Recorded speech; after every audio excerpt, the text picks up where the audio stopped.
Hey everyone, it's Matt with my Model Y adventure, and today I have what I think is a much better kind of ability or option and product to help control your Tesla with the Ctrl-Bar.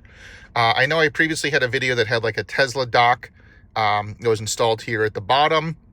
Some of the things that I did not really enjoy with the product was the lack of customization, letting me choose what I wanted the buttons to do. And it didn't visually look like it fit in kind of at all with the car. So I picked this up, the Ctrl-Bar here from Greenmission. I'll put a link kind of in the description below. And this is what I feel, let me turn on the overhead lights here, a much better and visually appealing product that also gives me the control and flexibility for each of these different 6 buttons down on the bottom here, as well as scroll wheels on each side. So I think this is going to natively look a lot better visually underneath here on the screen. I think that will fit a lot better into the car. And I can control a lot more kind of features and abilities that I did not have on the other Tesla dock. So stay tuned and we'll kind of walk through what the installation steps are, how you can control the different buttons and set it all up in your app.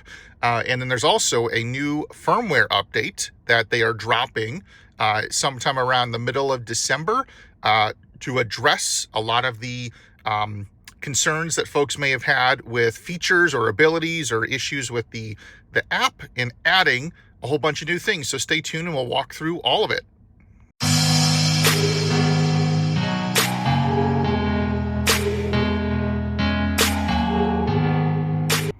So let's talk about what comes in the box. There are 2 different USB-C cables here. There's a kind of smaller one and then a larger one. There's a couple of options that you have available for routing power.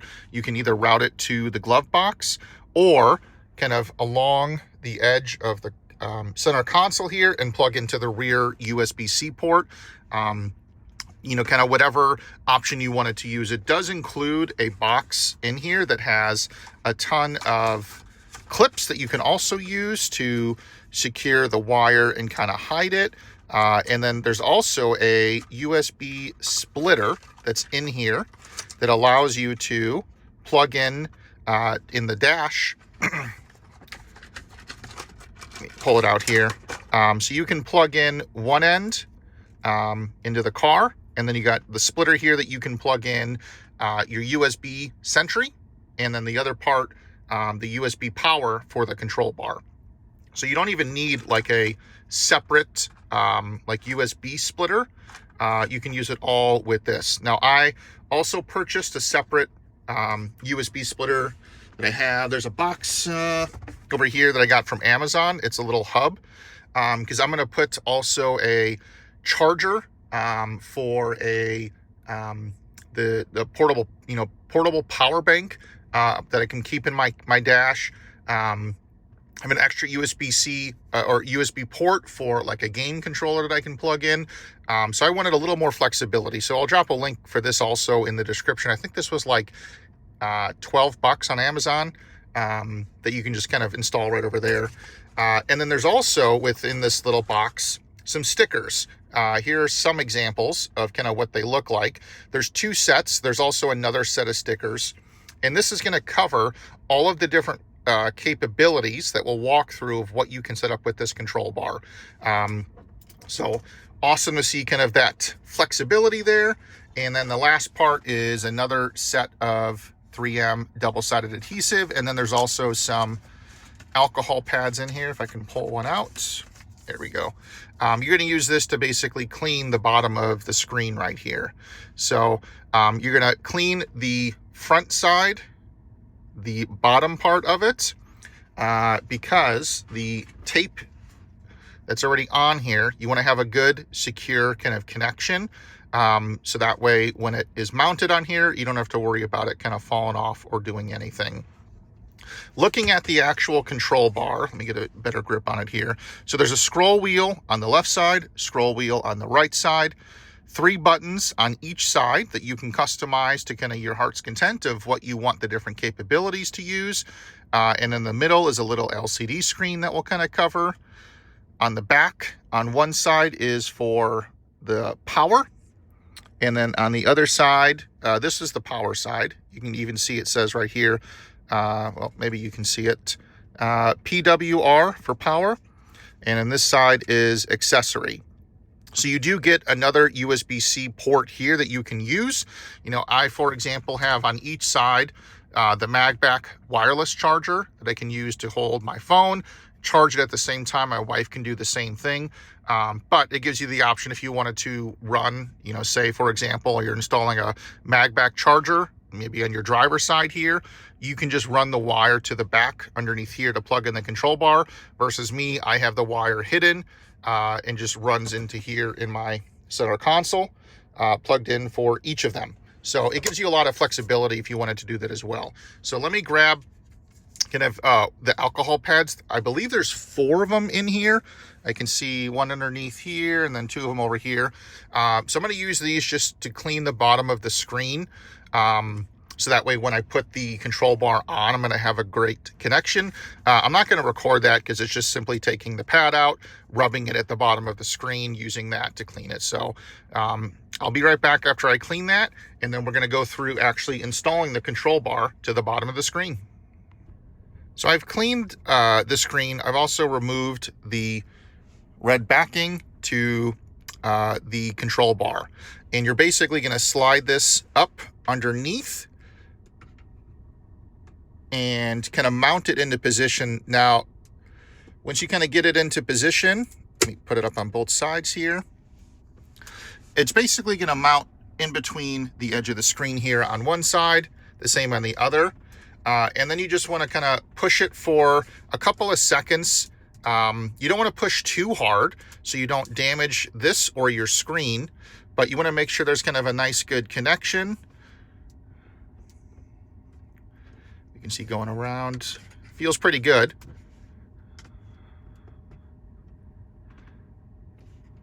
So there's, I think they've, in their installation video, they're saying like hold it for, 5 seconds and kind of 4 different spots kind of on the edges and then in the center. And that feels like a nice, good, secure connection.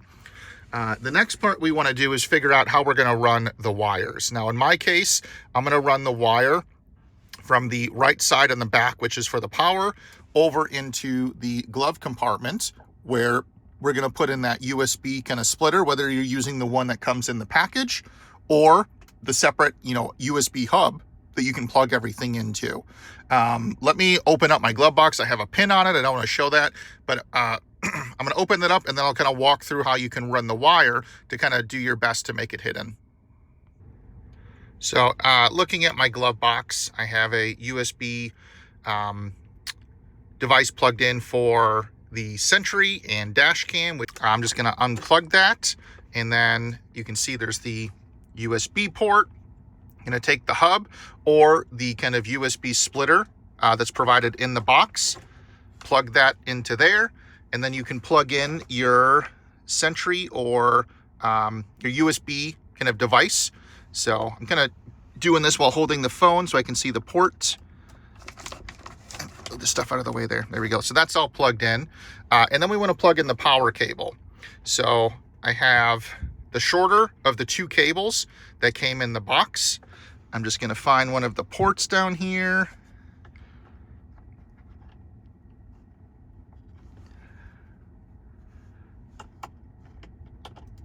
There we go. So that's plugged in. And in essence, you can kind of just run the wire. So it's going to come out to the side over here. I know it's a little bit hard to see, but you're just basically going to run it down onto the side over here and then out this way. So let me see if I can turn the flashlight on my phone. Not while it's doing the video here. Of course, Apple, thank you.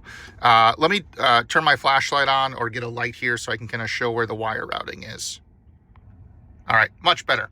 So I have the USB plugged in here, and it's just going to run kind of over here onto the side because this way it's going to basically run underneath over here and then come up kind of where I have this other wire here for the MagBack charger. So I can close this over here this just kind of hangs out to the bottom part, and you're gonna, underneath on the side over here is where you're just gonna kind of run and push this in to make it hidden. So you won't even be able to see that there's a charger cable there. Run it kind of underneath here.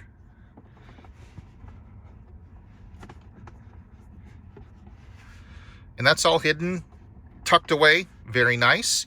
And then you just got the last part of the cable, and then over here is where we're gonna plug it into. So push that in, and we can see up here in the screen, this now says loading. The other part of the wire, you can use the kind of cable kind of connectors that are in the box over here. You can also just kind of tuck the wire up back behind here to kind of make it nice. Kind of whatever your wire management preferences of how you want to store this. You can also take the wire and just use the minimum amount to kind of go from here to here, down to over here, and just store the rest of the wire in the glove box. That way it's also cleaned up. So let me get this all kind of situated so it looks nice, and then we're going to walk through how you can set up your control bar directly in the app, whether you're on an iPhone or Android. So just wanted to show, I did finish routing the wire that's coming out of here. I used one of their clips to hold it into position here, tucked it in nice. Can't even tell that it's here when you're looking at it. Everything looks hidden. So I wanted to talk about the update to the control bar that occurred in December and added kind of a lot of new features, and also fixed some of the issues that folks were experiencing with it, with connectivity or features that it offered. But the update was pushed out free to everyone that had it, and it offers now to have a native connection between the control bar and your Tesla without needing your phone app to be open anymore. So this means that your connectivity issues are a thing of the past with this device. You're now able to set up your own kind of key with it to connect to the Tesla. And that means you do not need the control bar app running on your phone anymore. You can use it to set whatever you want the buttons to do that are on here, and then close your app. And now, regardless of whether or not your cell phone or your car has internet connection, via cellular, it will work natively via Bluetooth. So great to kind of see those issues and features now being resolved and added.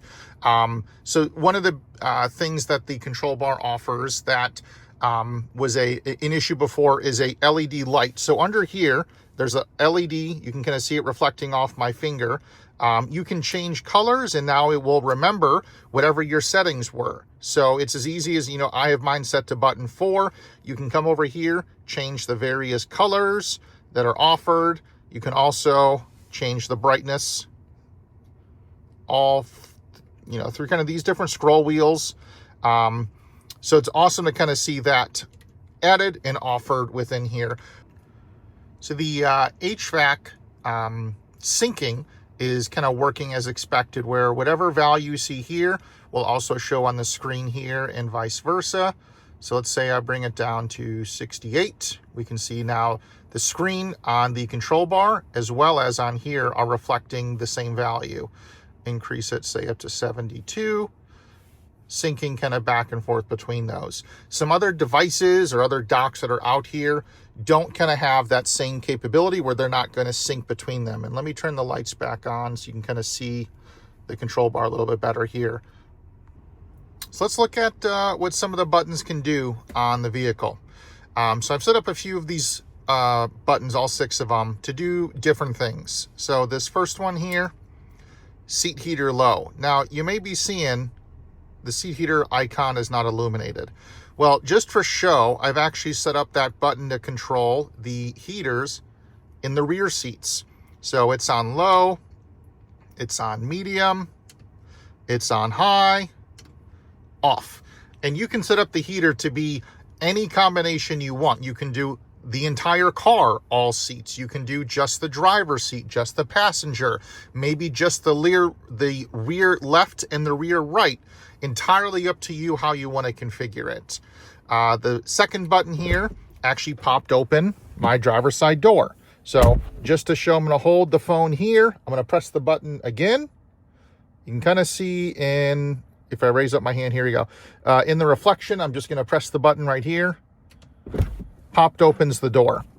So you can assign that to any door in the vehicle, front, left, front, right, rear, left, rear, right. You can have it do your frunk, your trunk, any combination, your charge port, lots of different options there.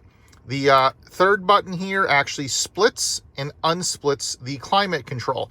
So rather than needing to, like as an example, change your temperature and then press the split button, you can do it all from just a quick button press, which is great to allow for your passenger to have different HVAC temperature controls than what you have.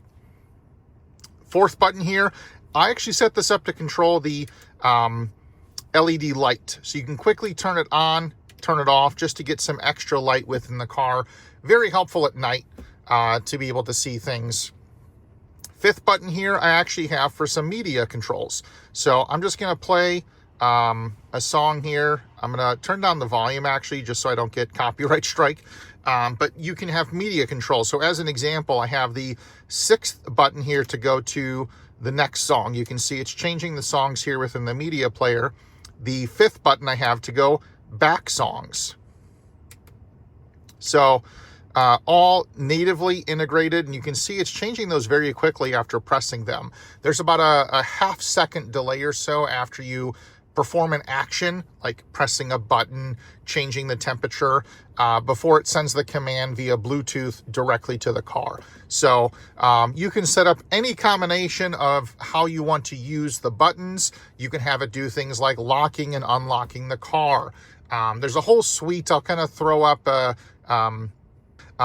very easy to use. It's nice. The nice thing also is that it's not using Tesla's internet API to do things like some other companies use for like stats, where they might start having, monthly subscription fees or such. This is using local Bluetooth. So you can send an unlimited number of commands because it's all via Bluetooth. And there's no cost to do so. So you don't have to worry about in the future being charged something to be able to use something like the Ctrl-Bar, because it's not using Tesla's internet API that you might see. It's all via local Bluetooth. The last thing I wanted to cover is kind of the Ctrl-Bar was sponsored by Greenmission, who sent this out to me to kind of do a review of it, give my honest feedback and opinions. And, my perspective is I love having everything now natively integrated within a device that matches the aesthetics of the Tesla. I know I reviewed a previous Ctrl-Bar that did not aesthetically fit into the vehicle. This one fits in very well, looks like it almost could be OEM, color-wise, material-wise, it's nice. Buttons feel great. It's not a kind of cheaper product that doesn't offer the kind of features or aesthetics that you kind of expect. It's great to see something like this out here. Greenmission has generously given 5 Ctrl-Bars for me to be able to give away to the community. If you're watching this on YouTube, I'll put a link down in the description below where you can look at the post on Reddit that I created on how to enter the giveaway to win yourself one of these Ctrl-Bars. The giveaway period, or I should say the entry period, will last for 1 week. And then after 1 week, the winners will be drawn and I will reach out to you if you do win, and how you can redeem and get yourself your own Ctrl-Bar for free. If you don't win, or you want to purchase your own Ctrl-Bar, I'll link down also in the description as well as on the post on Reddit to Amazon, where you can pick up a Ctrl-Bar and I'll have a discount code included to help save a few bucks on it. So hope you kind of enjoyed the review of the Ctrl-Bar, kind of the new features that it offers, its capabilities, the new update that came out last month in December that fixes a lot of the issues that existed and adds a whole bunch of new features. I'll kind of throw up on the screen as well, a kind of screenshot that shows all of new features and capabilities that were added. And this was Matt from My Model Y Adventure.